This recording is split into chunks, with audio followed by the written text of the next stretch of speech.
Hello friends, welcome to my channel. ఎలా ఉన్నారు అందరూ? బాగున్నారా?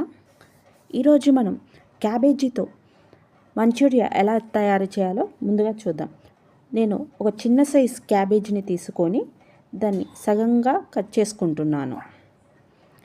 ఇలా సగంగా కట్ చేసుకున్న క్యాబేజీని పెద్ద పెద్ద ముక్కలుగా కట్ చేసుకోవాలి.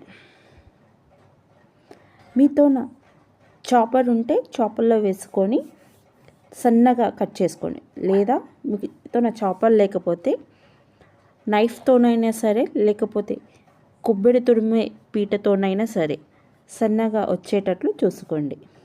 ఇప్పుడు ఒక బౌల్లో వాటర్ తీసుకొని సన్నగా తరుముకున్న క్యాబేజీని వాటర్లో వేసి కడుక్కుందాం. ఇలా కడుక్కోవడం ద్వారా మనం మిక్స్ చేసేటప్పుడు వాటర్ యూస్ చేయాల్సిన అవసరం ఉండదు. కాబట్టి ముందుగా ఇలా వాష్ చేసుకోవడం బెటర్.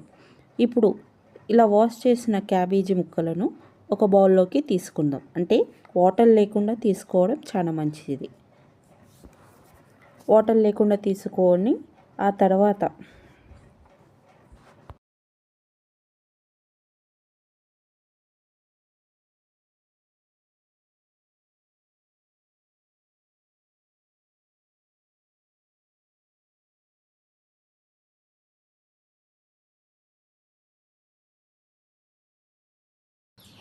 ఇప్పుడు మనం దీనిలోకి తగినంత సాల్ట్ తీసుకుందాం.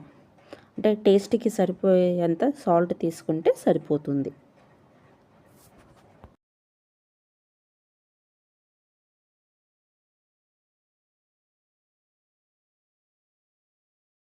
దానిలోకి ఒక టేబుల్ స్పూన్ కారం, అలాగే ఒక టేబుల్ స్పూన్ ధనియా powder, half table spoon garam masala, 4 table spoons cornflour తీసుకోవాలి.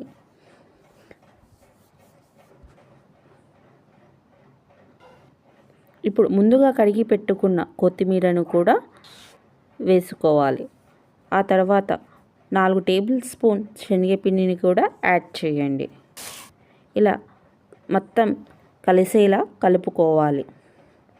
మీరు దీనిలోకి వాటర్ వేసి కలుపుకోవాల్సిన అవసరం ఉండదు. ఎందుకంటే ముందుగా క్యాబేజీ ముక్కలను ఆల్రెడీ కడిగి పెట్టుకున్నాం కాబట్టి దాంట్లో ఉన్న వాటరే సరిపోతుంది. ఇలా పిండి ముద్ద అంటే చపాతీకి తడుపుకునేలా ముద్ద అయితే చాలు.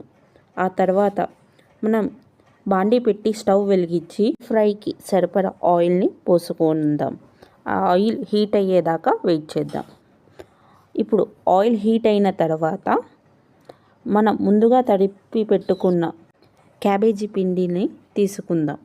ఇప్పుడు స్టవ్ సిమ్లో పెట్టి చిన్న చిన్న పునుగుల్లాగా వేసుకుందాం ఆయిల్లో.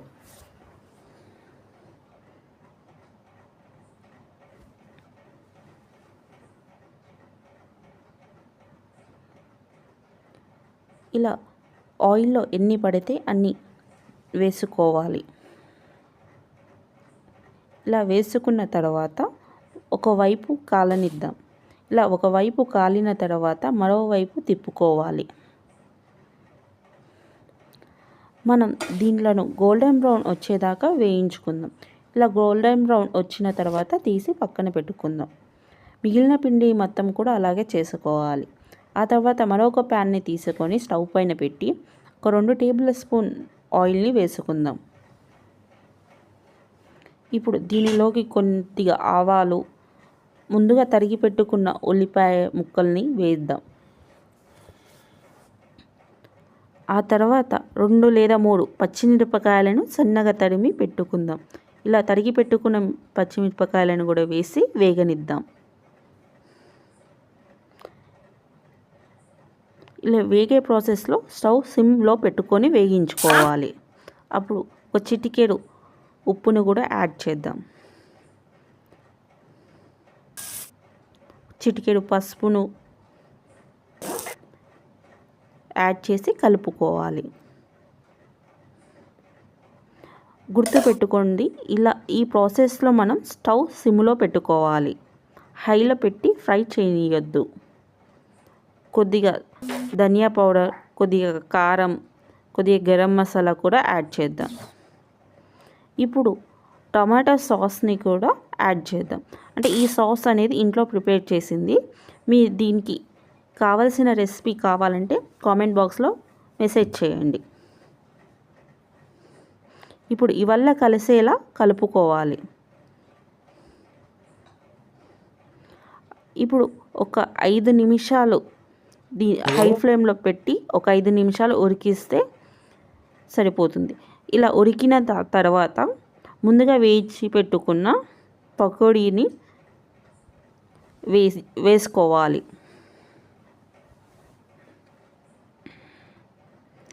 ఇలా ఈ పకోడీని వేసిన తర్వాత వెమ్మటే కలపకూడదు.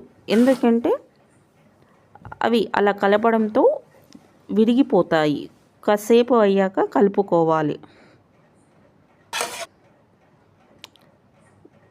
గుర్తుపెట్టుకోండి, మనం చెంచాతో కలపడం ద్వారా అవి విరిగిపోతాయి. మంచూరియా అనేది విరిగిపోతుంది. ఎప్పుడే కానీ ప్యాన్తో లేపి కలుపుకోవాలి. ఆ తర్వాత ఒక సర్వింగ్ బౌల్లోకి తీసుకొని గార్నిష్ చేసుకుంటే వేడి వేడి cabbage manchurian ready. Please friends, like and subscribe. Don't miss the bell icon. Thank you.